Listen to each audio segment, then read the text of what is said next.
Tonight's conversation is a perfect example of how good intentions, self-improvement language, and ambition can quietly drift into fantasy if nobody ever stops to challenge the assumptions underneath it. This caller says she wants marriage, children, and legacy. She says she's done the healing work. She says she's building a business, looking for balance, and ready for something real. But when the numbers come out, when responsibility gets quantified, and when expectations are placed next to reality, the gap becomes impossible to ignore. Hit like, subscribe, and support Kevin Samuel's original channel to help keep his legacy alive. What do you do for a living? I'm an entrepreneur building a business. So starting from scratch. And what? Finance. Okay. So how are you going to find balance in life? That's what I'm looking to create. Still trying to figure that out. I've never had a male figure be direct with me of what I'm doing wrong. So I honestly feel like I've just been kind of like in the sauce trying to figure it all out. And so that's why I wanted to jump on, because I'm not sure what I'm doing wrong. What outcome do you want? I do want to get married, and having children is priority for me as well. How many children do you want? 2 children, 2 or 3. What state do you live in? I live in California, Los Angeles. Oof. Why do you want to get married? I've always had the desire. I do realize when I was younger, it was coming from, when I look back, because I've done personal development, it was coming from an abandonment wound. I've taken time to like heal that piece. And now I realize that I do want to build something with somebody that I can have a soulmate connection and also be a power couple with, and change the trajectory of my family, because we don't come from marriage. I want to show that as an example for my kids. How long you watch my programs or anything like that? Off and on, not too much. Well, what do you think I'm about to say right now? I want you to give it to me difficult, like hard, because I'm just saying this. The myth of the power couple is something that was marketed to Black women. What is a power couple? That means we're partners? No. Are you asking me, sir, or is that a That's a rhetorical? power couple. That means we're partners. You have 2 or 3 children. Which one? 2. Do you want your kids to be able to go to college if they want to? Yes. Do you want to travel nationally and internationally with your children? Both. Do you want to have to work to pay significant bills after you're pregnant and married with your first child? Yes, You want to have to work to pay significant bills when you're pregnant. Oh, significant bills? No. Significant, yeah. I You was have to pay significant bills right now. Okay. So what percentage of the family financial load do you want to have to be responsible for an entire lifetime? I would say 30 to 40%. Okay, 30 to 40% means if you stop working for any reason, you stop bringing in income for any reason, the family is at serious risk. Serious risk, meaning you will not be able to stop working under any circumstances. Is that what you're saying? That's a good question. No, ideally, no. Because not working while you're pregnant doesn't line up with 30 to 40%. So what percentage of the overall family financial load do you want to have to be responsible for? This is not negotiable. It has to be done. No, I appreciate I would say 10%, honestly. Okay, 10%.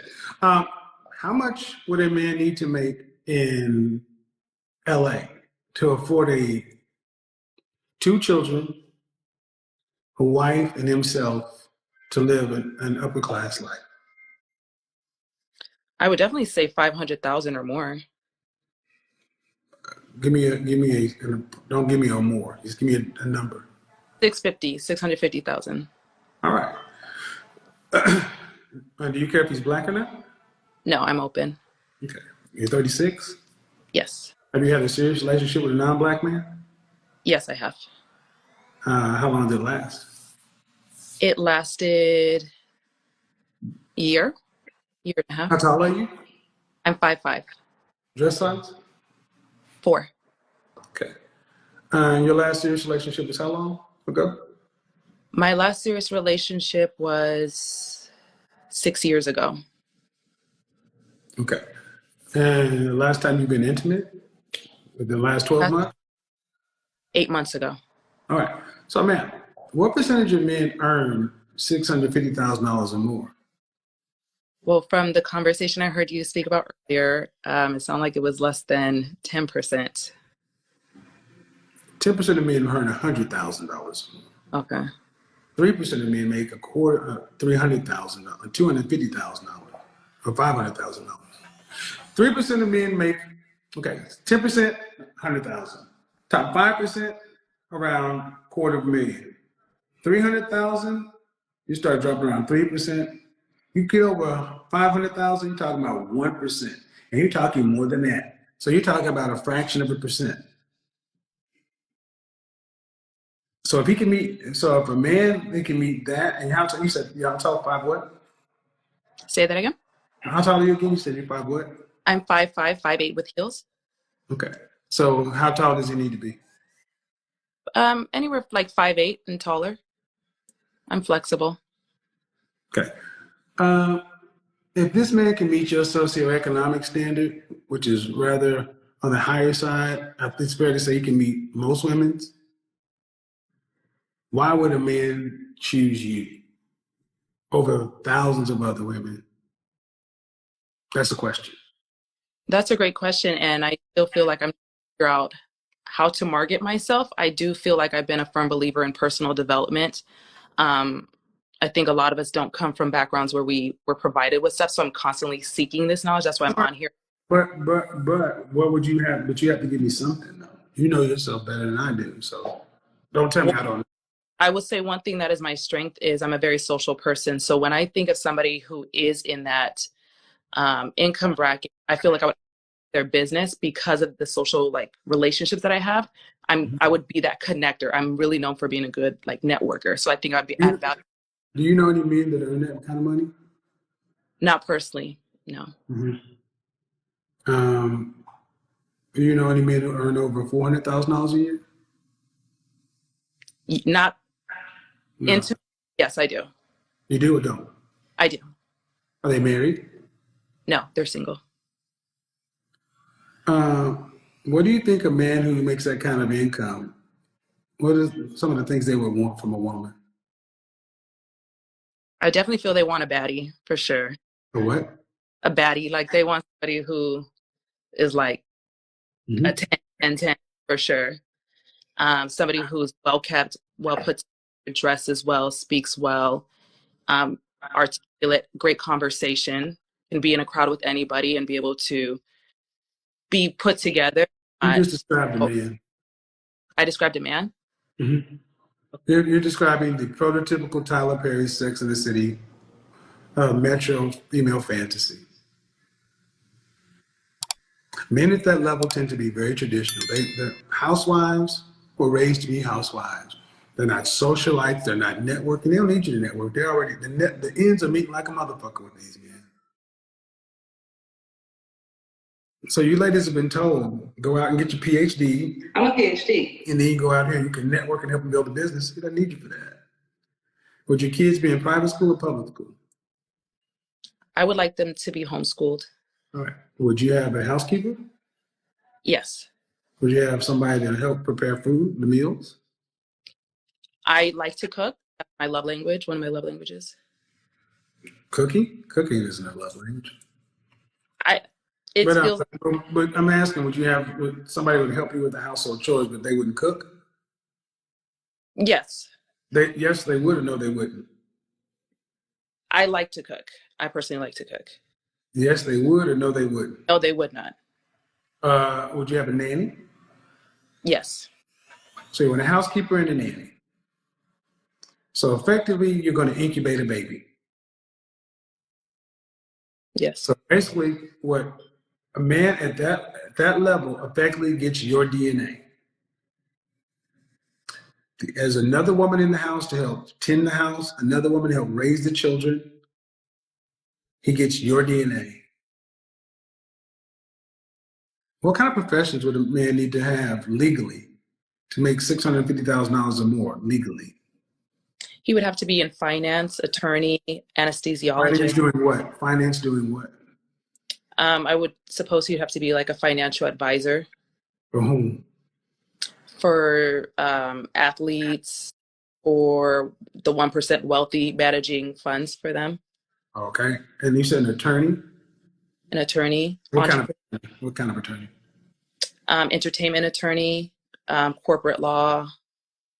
Okay. What else? What are the other type? They would have to be in finance, I would say, like, stocks, things of that sort, like Wall Street. Those are the ones that come to my mind right now. Well, man, if you want this high post man, I think you should be able to know at least what he does.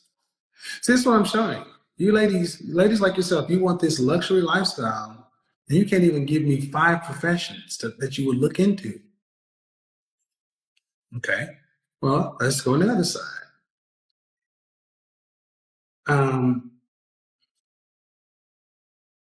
An average or an above average man.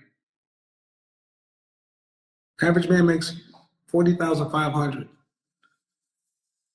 Would you date an average man? Seriously? I have. No. Can I? Would you marry an average man? Yes. That means you'd have to work and bring home substantial money. Because Yes. your lifestyle and his lifestyle are different. You'd be the breadwinner. You would do that. That's why I feel toggled between the two. And that's why I work my business right now, because I tried dating guys that were, I guess you would say, the average blue collar. The answer is no or yes. Can you ask the question one more time? I'm sorry. Would you decrease your lifestyle and your standard of living to marry an average man? No, I would not decrease my lifestyle. All right. No. So this is the problem. Women in your age, too old, your standards are too high, your standard of living is too high, and you've outpaced the market. You don't know what the men do. Yes, attorneys, but even you talk about specialized attorneys. You're talking about people in the service class, and they're servicing the elite. That's a very, very small group. The group they service is small, and the group that services them even smaller. And what they don't go looking for is a partner. And they don't just go looking for DNA. They tend to go looking for women who are housewives, who are going to provide them a quality of life. You are effectively a luxury room in another bill. No shade, because homeschool, but you want a nanny, you want a housekeeper. So your job description is going to be, I have sex with my husband and I produce his children. And then after the second child is produced, then what? What is your job after the second child is produced? Someone is in the house taking care of it. Somebody's in the house raising it. What do you do? Because you don't want to pay more than 10%. Can I share something? Yeah, but hello? Go ahead.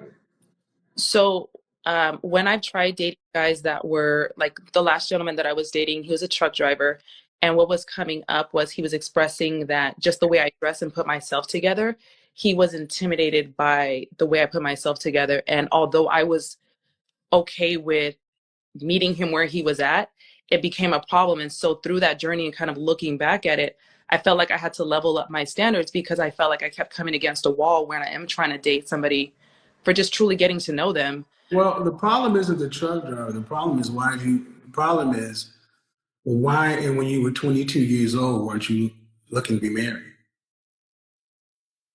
I was looking to get married. Okay. You've been engaged? Yes, I have. Who called off the engagement? I did. Why? It was emotionally abusive. So you've not dealt with any suitable men in your life that were marriage minded? I did not know how to look for that at the time. No. But the answer is you have. You just didn't know. Yes. So you weren't really looking, because if you weren't available to receive it. So do you make room for the possibility of the fact that this is what tends to happen with women? You're hypergamous. You want a man to have at least what you have. What happens the longer you work in your profession? You make more money. The older one gets, the more you've experienced. You want a man that's way up here, but your sexual marketplace value is down here relative to this. And if this man is up here, just like you would have to settle, he'd have to settle. Is it fair to ask him to settle? No. And he's not going to. And if you don't actually get somebody, and what happens, do you earn over six figures? No, I don't. Have Not you right ever now. earned over six figures? Excuse me? Have you ever earned over six figures? Yes, I did. For how long? 3 years? In LA? Yes. Over 200,000? Not over 200,000, no. Over 150? Less than 150. So due respect, you were making about 125. so that was like making $63,000 in Atlanta. So ma'am, the way you kind of come across your image is like you're making $250,000 in Dallas or Houston. You're an above average earning woman. Okay? But you want a man who's making multiples more. What does your father do for a living? My dad is unfortunately What did he do for a living? he was an X-ray tech and owned like real estate. What did your mother do for a living? He was an RN. Okay. So your mother and father were middle class? Yes. Why in the hell are you looking for a rich man? Because the guys, like I said, that I was meeting. No, ma'am. You're middle class. Your degree is in what? It was in sociology. Sociology, one of those useless degrees. Yeah. So what I'm getting from you is a woman who has I have this look, this air, and that's cool. But you're not an elite. You're middle class. You were from a middle class family, and you're out of your league. And I'm trying to be as political as I can, but oftentimes our women, they get these degrees and they're starting to think you're up here. And your mom was an RN and your dad was an X-ray tech. That means you get somewhere between RN and X-ray tech. You got a degree in sociology. You're not making what you made before. You're in finance now. I don't know what that means. Primerica? What is that? Yeah, network marketing. Yeah. Primerica. I know. And how do I know these things, people? Because I don't just talk. I understand. So your standard is extremely high. And I'm going to say this in the nicest way I can, but you almost come across as like you're like imposter syndrome. Mm-hmm. So when you say you dated a truck driver and you dressed a certain way and he felt intimidated, but the truck driver was probably earning what you were making? He would always complain about money, so he presented it like he wasn't. What kind of truck driver? At the port in like. Okay. But see, the thing is, the men are talking about up there, they're also going to look at your pedigree. They're going to look at where you come from. They're going to look at your school. They're going to look at your parents. They're going to look at who you dated. They're going to be like, no, because they're going to bring you around their partners in a law firm. And unfortunately, all that at 36, and then you really don't want to work. You want to be taken care of. You're too old for that. You worked all this time. Do you have student loan debt? No, I don't. Well, you worked all this time. Why do you get to retire now? Because you have 2 kids? Absolutely not. That doesn't even sound like close to a fair deal. So what would you say, like, for me, who would be like the that I should be looking for? Well, that match. Well, socioeconomically, you'd be good to have somebody who's like an accountant, somebody who's like in tech, software engineer, systems engineer. Somebody's making 80, anywhere from 60 to 85. But my concern is, and maybe this is because you're a little nervous or whatever, and everybody responds differently, but you don't come across, like you said, the way you dealt with that truck driver. If I asked the truck driver, dating you was blank, how do you think he can say he experienced you?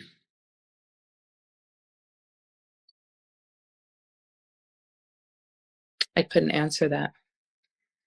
Do you like to find the things in life? I do. I don't like saying no to myself for opportunities and Okay, experiences. but where did you get this? Okay, can you afford these things? I How can find you- I how find a can- way to. That means no. You find a way to pay for them. That means no, you cannot afford them. Okay. Afford means you can afford to pay for them 3 times over in cash after all your obligations are met. Can you afford these things? No. Then it's almost like you're kind of living a pretentious lifestyle. So you're putting yourself in environments and places around. That's why I said the imposter thing. So, and I don't want to get too much into that because I don't know you and I don't want to imply, but I'm telling you what I feel, what I'm getting from you. That men that are on your level, did you feel like you were settling for the trucker? No. My heart was in. You said that, and then how long ago was that guy? How long ago? That was 6 months ago. 6 months ago. I'm sorry, 8 months. But you said your longest relationship was 6 years ago. How long did that last? That was for a year. What's the longest relationship you've ever had? A year and a half. Okay. Sounds like you've had some counseling or some therapy. Yeah, I've had to. Okay. So are you openly affectionate? Yes, I am. Do you express your affection in words? Yes, I'm very articulate with emotional intelligence. So of your relationships, how many of them a man has left you? One. How were you when that relationship happened? I was not any of the that right now at all. Huh? I was not anything that I told you right now. I was in my trauma at that time, so I was not showing my best at But all. how old? I said how old? How old were you? Oh, old how were you? I was 28. Okay. And how many relationships have you had? I've had 4. So 3 out of the 4 you left. Yes. Okay. Well, ma'am, I would say that, if you've already done the work, the therapy, but there's still something amiss. And I know what I'm feeling right now. And I don't want to get into it right now, but there's something that's still askew. And what I'm getting is a little bit like you have this picture in your mind of what a relationship should be. And it'll never be that. It's like, can you become self-aware enough to recognize this is what I am? I'm not up here. If I adjust it from income, I'm an average earner. I mean, you're at Primerica right now. And I got no shade towards Primerica, but it's not like anybody becomes a vice president. People who go to Primerica are generally looking for a way out of corporate America. How long you been doing it? 2 years. And Well, what level I'm are like, you? in network marketing, 2 years. With this company, it's been 6 months. And what level are you at? Regional vice president. Are you doing financial products? Yes. Okay. So let's see. Well, I don't get wife. I'm gonna tell you right now. When you said power couple, the kind of man who's making the kind of money, they don't want to be partners in power couples. They want cooperative wives who aren't trying to live this yuppie thing. Possibly an executive wife, which is That's the closest thing to a quote unquote power couple, but I don't know how you would be in a relationship. Have you interviewed your exes? I would like to. I honest to God. But I'm not sure if they would be open to that. I I think it's mean, more. are they married? One is. Okay, just ask them, hey, send an email. What was I like to be with? Because they can tell you. Because it's not really. There's a phenomenon that I've seen in the last several years. I call pretty professional problems. You're talking about pretty, you talk about six, adjustable six, eight, nine. So cute, pretty, beautiful, professional women who are who want relationships, but they can't maintain them. I went to Houston to talk about this issue, Chicago, and then in New York, and in LA. That's like your hot. That's where y'all live. LA, Chicago, Houston, New York City. Um, Emotionally unavailable.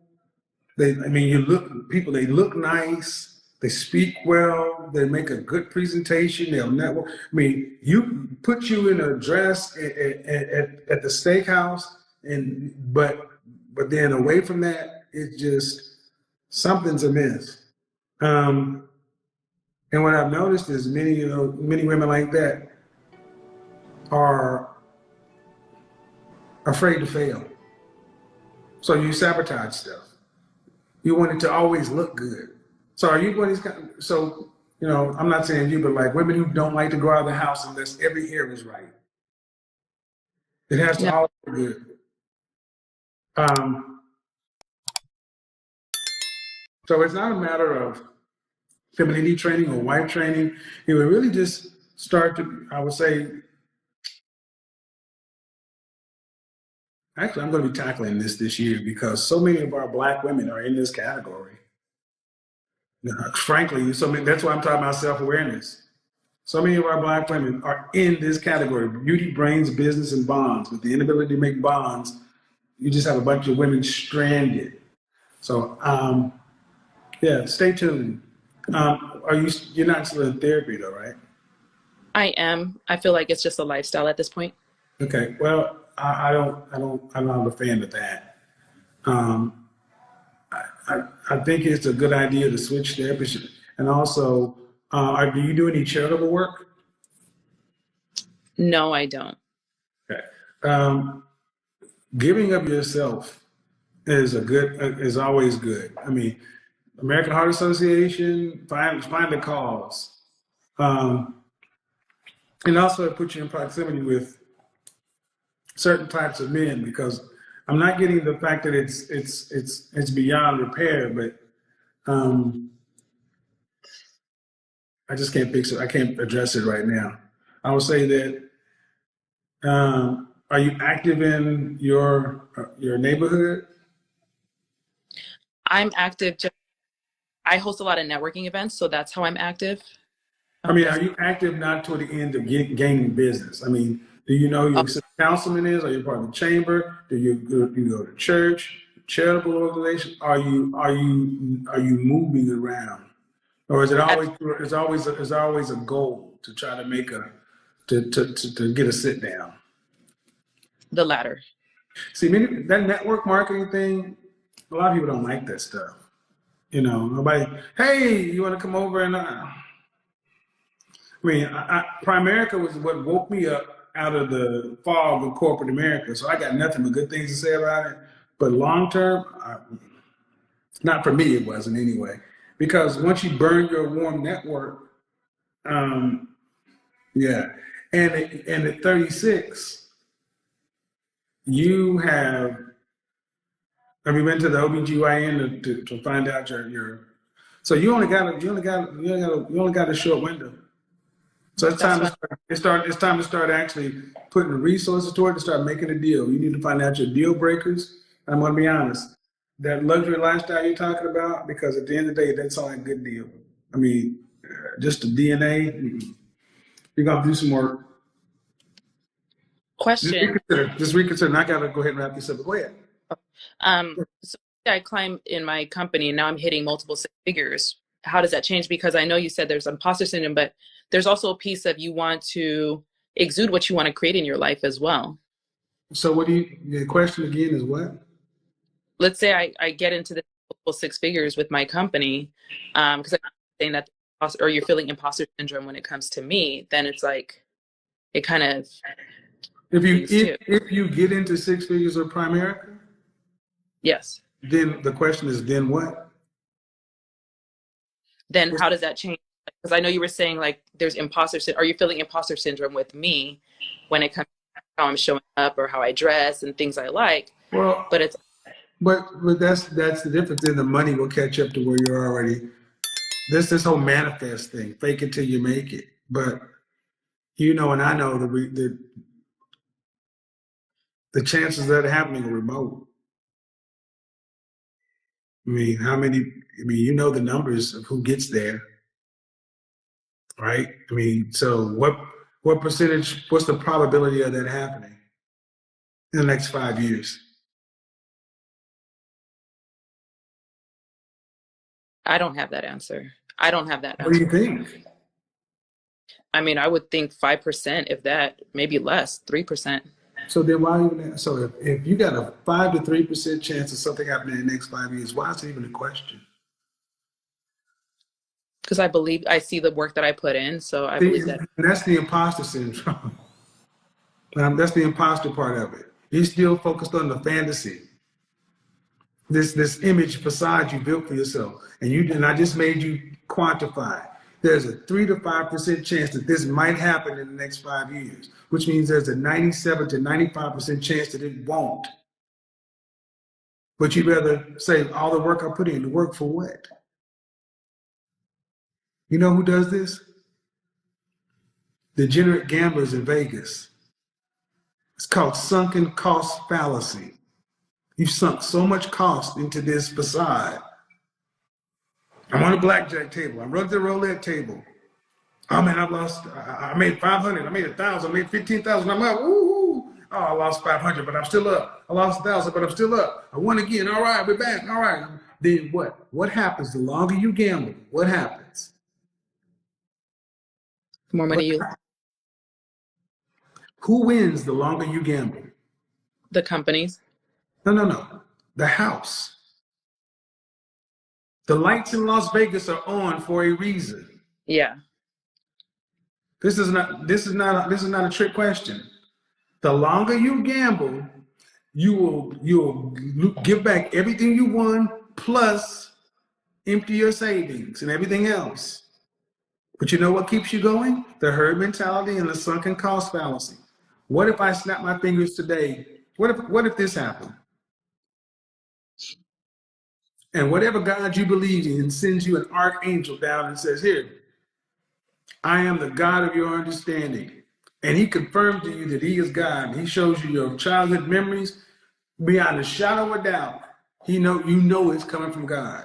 Okay? Irrefutable. Are we there? And he says, not going to happen. You're not going to get there. This is it. You're going to be a mill earner right here. You're going to be comfortable. Never going to happen. It's not what I have for your destiny. Then the angel goes, it goes back up to heaven. You're going to still live your life on the possibility it could happen? No. That's what keeps you going. The gamble. But what you do have to look at over the last 36 years, and where's it gotten you? Fear. We're on the same page? We're 100% on the same page. Because money doesn't make you happy. What was there? It was a story of a woman who was, in New York, Miss USA or something. You know what I'm talking about? The one that just passed away? Passed away? You mean walked off the top of her building? That's not passing away. She committed suicide. Yeah, it's not passing away. Say death. Yeah. Beautiful black woman right there. Lawyer, successful. Now, right now, she had it all. Money, fame, beauty.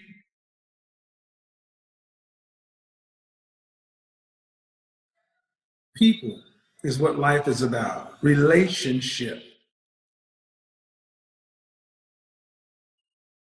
You can work a room, but you can network for a sale.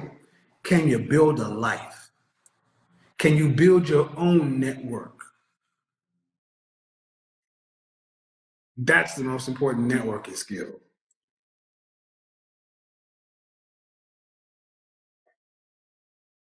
I'm listening, yeah.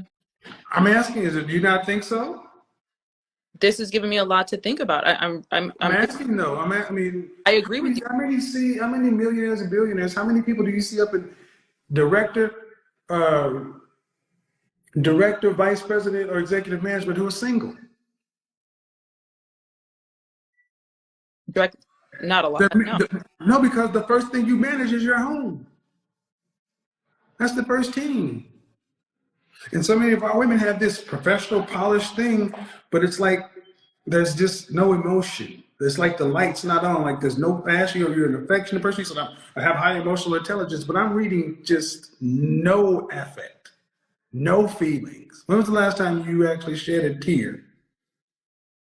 2 days ago. Okay. Has anyone ever broken your heart? Tremendously, yeah. How old were you? The one from 8 months ago. How long were you guys together? We were together for 8 months. Okay. I'm not trying to go. My point is, stop defining your success by your bank account and these bullshit ass titles. That's why so many black women are dying alone. That shit was pushed to our community. It was pushed to every community, but our women bought into it more than anything else. Living single, girlfriend, and now you got a bunch of 45-year-old women telling you, go now, focus on yourself, don't worry about such and so forth.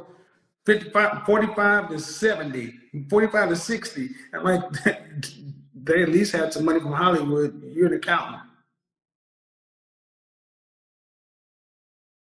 So I'm asking you to move like you don't have this potential to make this money, because it's not really a potential. How would you move if you were a school teacher? How would I move if I was a school teacher? How would you move throughout the world if you were a school teacher? If you were a third grade teacher, how would you move in the world? How would you operate? Would you have this lust? This lust for the finer things and don't deny yourself? No, I feel like I would be content with. Well, then become a third grade goddamn school teacher and get content, because that's closer to your reality. That's all I'm saying. That's all I'm ultimately saying. And the more you can get out of this delusion that or an illusion of this world you created for yourself, or titles and this and that potential, and get down to, I got a sociology degree and adjusted, I'm making about $60,000, you know, I'm cute, but so what? That's not, it's not extraordinary. It's better than some, not as good as others. Right around the middle. Right in here somewhere. But what is it getting me? What do I have in life? Do I have any long term? Because unless you haven't had any illnesses or any challenges like that, you're fortunate. We take all this shit for granted. That's why I showed you that woman who had more than you. Start living life on purpose. All right, have a good day. Thank you. Bye-bye. Bye. What you just watched isn't uncomfortable because anyone was being attacked. It's uncomfortable because the math doesn't lie and feelings don't change outcomes. This conversation wasn't about ambition being bad, healing being fake, or women wanting more out of life being wrong. It was about the growing disconnect between what people say they want and what they're actually positioned to sustain long term. Somewhere along the way, Modern dating stopped being about partnership and started being about projection. People fall in love with a version of life they imagine themselves living, not the responsibilities required to maintain it. They fall in love with titles, lifestyles, and language, power couple, manifestation, networking, high value, without ever doing the hard work of asking whether their expectations line up with reality, timing, or market dynamics. And that's the real issue here. Wanting a top-tier outcome without being honest about trade-offs isn't confidence, it's avoidance. You don't get to demand stability while refusing sacrifice. You don't get to expect provision while minimizing contribution. And you don't get to rewrite the rules of commitment because personal growth made you feel more deserving. Life doesn't negotiate with self-perception. It responds to patterns, behavior, and consistency. What this conversation exposes is something deeper than dating standards. It exposes how many people confuse self-worth with leverage. Self-worth is internal. Leverage is external. The market doesn't reward belief, it rewards alignment. And when alignment is missing, frustration replaces accountability, and disappointment gets blamed on everyone else. There's also a lesson here about time. Not panic, time awareness. Time doesn't care about intention. It only cares about action. The longer someone delays making grounded decisions, the fewer options remain that don't require compromise. That isn't punishment. That's how life works. Every path closes others, whether we acknowledge it or not. This isn't about telling anyone to lower standards. It's about telling people to understand them. Know what they cost. Know who they attract. Know what kind of life they demand in return. Because standards without self-assessment don't protect you. They isolate you. And maybe the hardest truth of all, growth doesn't mean becoming more selective. It means becoming more useful to the outcome you claim you want. Relationships aren't built on resumes or vibes. They're built on trust, reliability, sacrifice, and realism. The people who in long-term aren't the loudest, the flashiest, or the most confident. They're the ones who made peace with reality early enough to build something real. That's the difference between fantasy and foundation. If this conversation challenged you, that's the point. Growth starts where comfort ends, and clarity, not validation, is what actually changes lives.